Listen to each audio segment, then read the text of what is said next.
Open with the leadership of our Mayor Paul. We will be celebrating the first, mahulunggit ni siya na first City Arbor Day on October 7, 2024. So this ordinance namugna katong October 2023 under City Ordinance number 428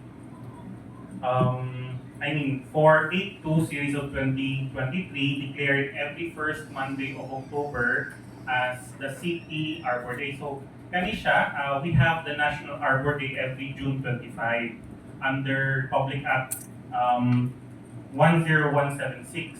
So under that Republic Act, the nation will celebrate tree planting, Arbor Day on June 25. So under the same law, it required all LGUs, municipalities, cities, and provinces to have their own Arbor Day. So kita sa city, pinanguluhan ni Attorney Catray as our environmental chair, committee chair. So siya ang nag-sponsor ani na ordinance during 2023. So this year, 2024, will be our first official City Arbor Day. So ang among celebration will be conducted on two sites, three.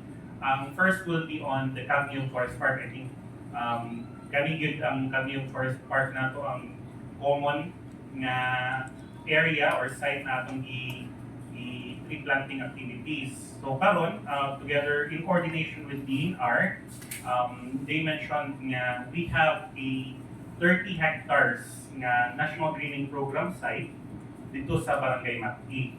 No? So this will be our target area for plantation. So for this event, being the first Arbor Day celebration, we targeted 10,000 trees to be planted sa Mati and sa Camille Forest Park.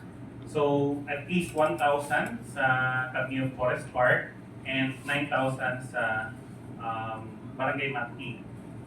Kani siya, 9,000 will cover at least 3 hectares. So sa NGP site nato sa Mati, 30 hectares ang i-allot ni DNR. So puhon, year after year, naagit ay area na maka-conducta ng tree planting activities.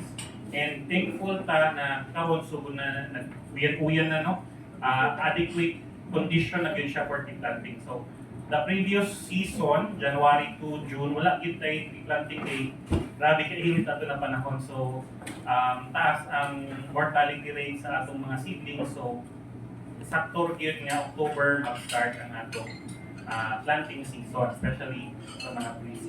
So important po ni siya na activity because it will help in our biodiversity. So ang mga mananap, daghan pang mga mananap sa atong mga kagubatan, So we are inviting everyone, especially the academe, the barangays, and all the citizens nga kung naay luna na pwede pa makatamnan, they can join the simultaneous tree planting activity on October 7.